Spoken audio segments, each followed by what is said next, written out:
Здравейте и добре дошли отново в моя канал. Аз съм Симон и в днешното видео ще ви разкажа за първите ни дни с бебето в болницата. Ще ви разкажа как беше за мен физически, емоционално и психически.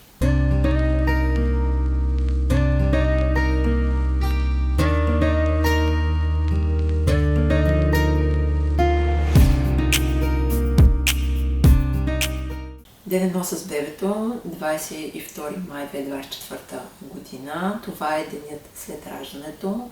Аз тогава се събудих рано, оправих се и проверих графика за деня, към колко часа следва. Миро по принцип трябваше да дойде преди визитацията, но всъщност не успя да го направи и дойде след нея. Но минаха на визитация през мен, провериха ме, казаха, че всичко е наред. Трябваше да отида до манипулационната, там ме промиха, дадоха ми компрес, с който трябваше да седа 30 минути и ми махнаха боката. Казаха ми, че също така е хубаво да се мия редовно и да не се плаша от това, да съм напълно спокойна. Аз използвах антибактериален сапун и истината е, че едва ходех. Беше ми много, много трудно придвижването. Първата ни среща с бебето след раждането отидох да си го взема от манипулационната им към 11 часа. Скараха ми се, че съм закъсняла с 1 час и не съм отишла по-рано. Казаха ми, че с бебето всичко е наред и че то е добре. Дадоха ми да подпиша документи, с които разрешаваме да му се бият ваксините. След това си го взех и ми казаха, че към 3 часа ще дойдат да ме обяснят как да се грижа за него, как да сменям памперси и как да го кърмя. Никой не дойде. Първите грижи ги започнах сама, без никой да ме обяснява. То смятам, че на всяка майка не е толкова необходимо това нещо. То се случва интуитивно и от сам себе си. Да сменях памперси, храних го, опитвах се някакси да се ориентирам в пространството и като часове горе-долу да следя кога огладнява и така нататък. Носиха адаптирано мляко през определени часове, като цяло той беше спокоен. Спяхме и на включен телевизор. Не исках да го лишавам по никакъв начин, защото исках да свикне, че той може да спи нешумно. И цял ден и цяла вечер си бяхме заедно. Никой не дойде да ни притеснява и като цяло аз не исках никой да идва. Умората наистина ми беше голяма.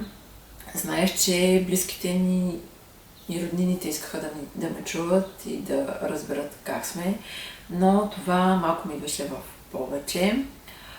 Исках, когато бебето спи и аз просто да легна да поспя и да си почина. Продължавах да усещам този задух в гърдите си и това леко започваше да ме притеснява. Не ми се ядеше почти нищо, но се старая да пия повече вода. Ден 2 с бебето, спа спокойно през нощта, сутринта като се събуди беше доста гладен и едва дочакахме млякото към 7 часа да ни го донесат. Опитах се да го слагам на гърда, но той, щом видеше зърното, почваше да плаче.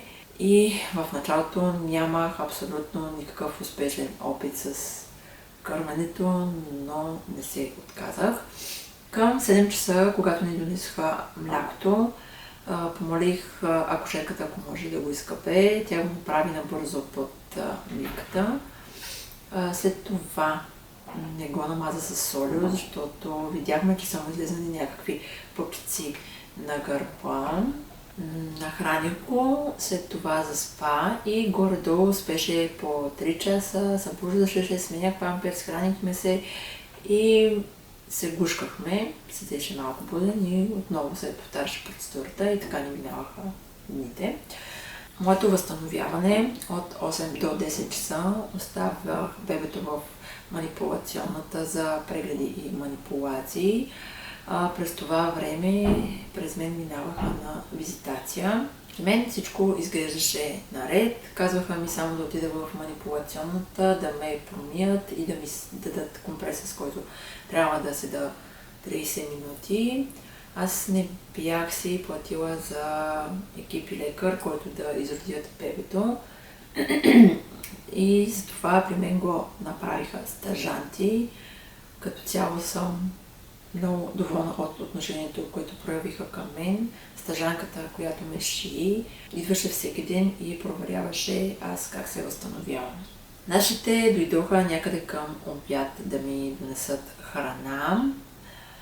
Тогава минах да си взема и бебето от манипулационната. Попитах за тези пупчици на гърба, които са му излезнали.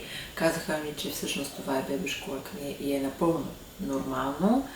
Бяха му сложили и първата ваксина. Казаха, че не трябва да се мокри и да внимавам с мястото, на което са я били.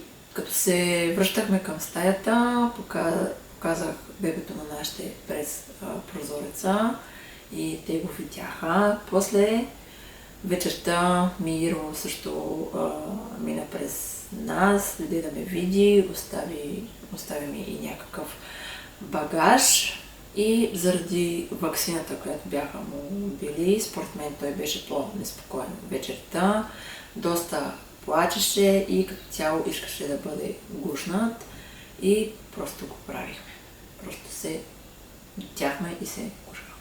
Ден 3 с бебето беше 24 май празник и отидох в 10 часа да остава бебето в манипулационната.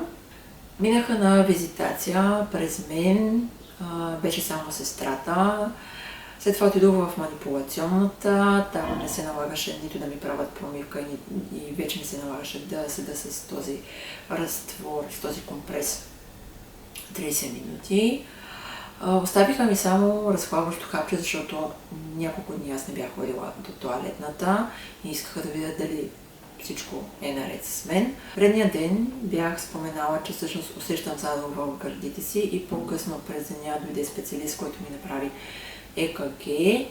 Резултатите и показателите изглеждаха напълно нормални, нямаше нищо притеснително. И предния ден и този ми взеха кръв, за да видят какви са резултатите ми.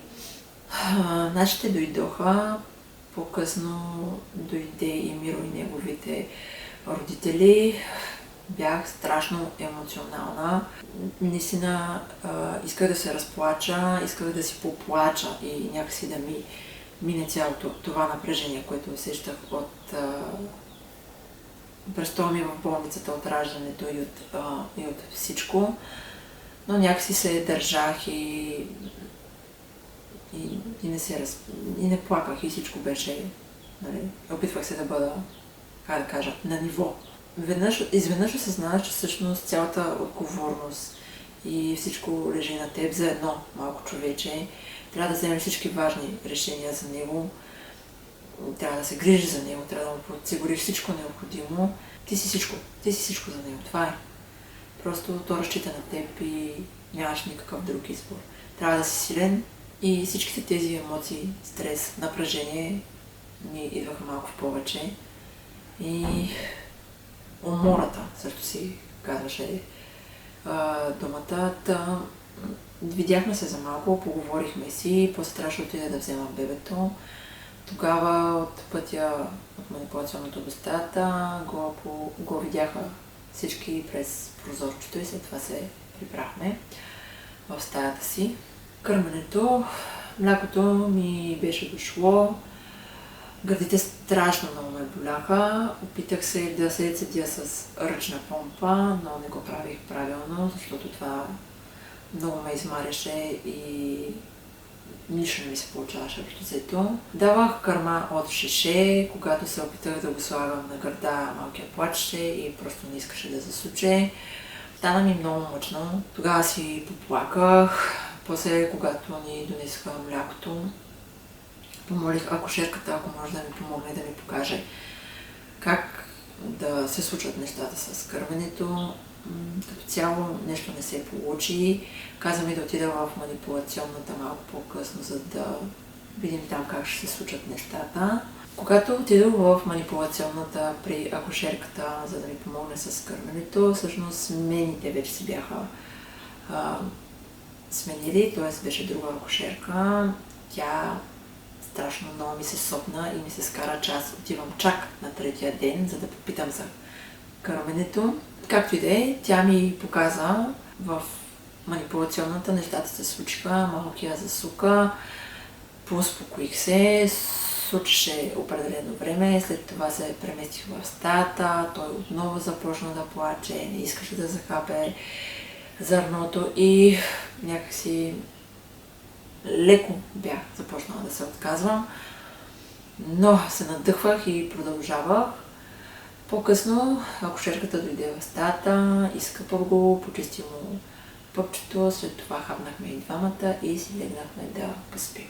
Като за финал тези дни ми идваха малко в повече. Не всички лекари и акушери се държаха толкова нелюбезно към мен, но цялото това нещо ми идваше вече в повече. Просто исках да се прибера вкъщи и да си отдъхна.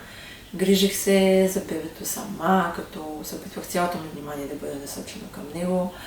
Опитвах се с кърменето, опитвах се да се цедя и какво ли още не. Освен тази грижа, се опитвах да се грижа и за себе си, защото също трябваше да положа грижа и за себе си. И в последните дни се чувствах наистина много, много уморена.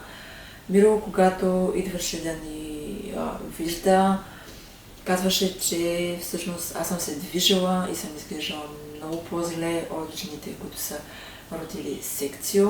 Общо взето това исках да кажа като за финал. В следващото видео ще ви разкажа за изписването и за първите ни дни от дома. Благодаря ви, че сте тук, благодаря ви, че гледахте видеото до край. Чао и до следващия път!